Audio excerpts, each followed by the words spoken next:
A year and a half ago, I thought I had a pretty normal life.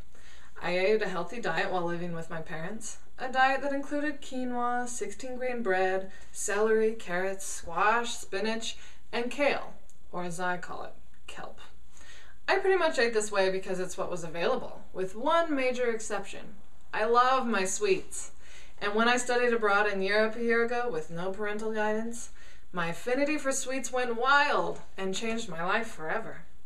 It started simply with bakeries on every corner, chocolate whenever I was having a bad day, gelato, yes, oh dear. I had nibbled myself into a physical crisis. Soon I had headaches every day, trouble sleeping, I itched myself until I was raw and bleeding, I had a terrible staph infection in my ears that bled and oozed, I was constantly tired, anxious, irritable, stressed, with reduced mental function, diarrhea, constant bloating, and a lack of appetite. What exactly was wrong? I figured I had some food allergy that I would just figure out once I got home. After all, you only live in Europe once, right?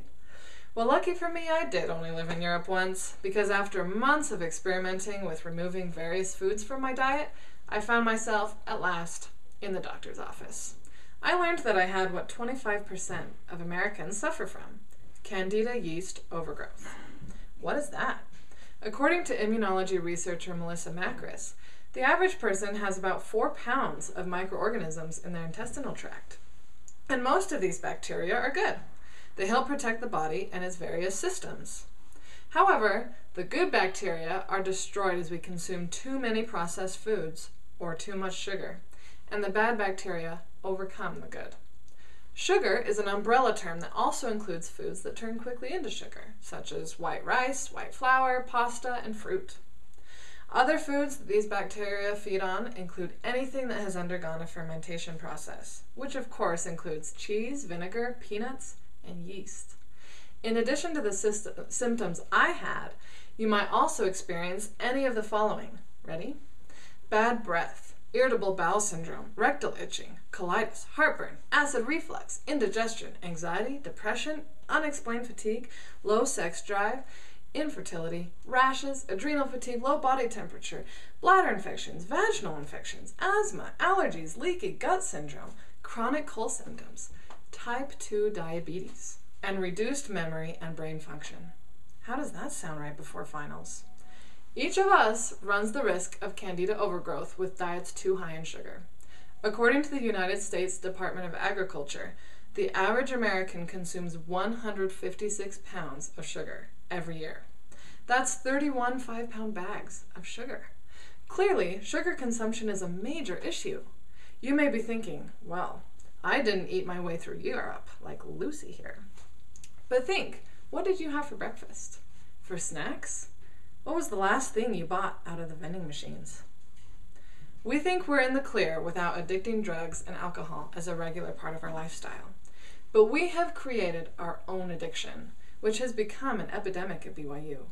Everywhere we turn, there are cookies handed out at firesides, brownies at classroom parties, and free candy passed out in the Wilk. But we are responsible. We have control, and it's time we took responsible stewardship over our own bodies. It's time we replaced the daily sugar fest with habits that keep us healthy. It may be too much to ask to completely eliminate sugar from your life. I know how difficult that is, but each of us can do better. I'd like to suggest 2 ways you can reduce your daily sugar intake right now. First, replace sugary snacks with healthy ones and find things that you like. I have discovered some delicious snacks that are still healthy and very satisfying. I personally enjoy fresh fruit, frozen grapes, any of the natural nut butters, or popcorn popped in coconut oil. Second, stop drinking sugar. In fact, completely eliminate soda from your diet. But it's not just sodas. We've all heard how much sugar is in a can of soda, so it's easy to assume that juice is a good choice. Think again.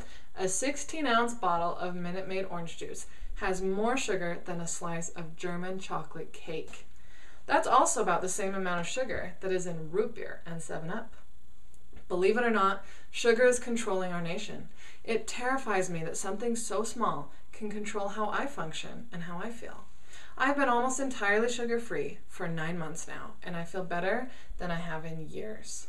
By shifting your eating habits this week, what you eat and drink as you prepare for finals, You may find your body and brain working better than ever. It's time to break the chains of sugar addiction. Your physical, emotional, and mental health depend on it. It may taste sweet, but now you know the bitter truth.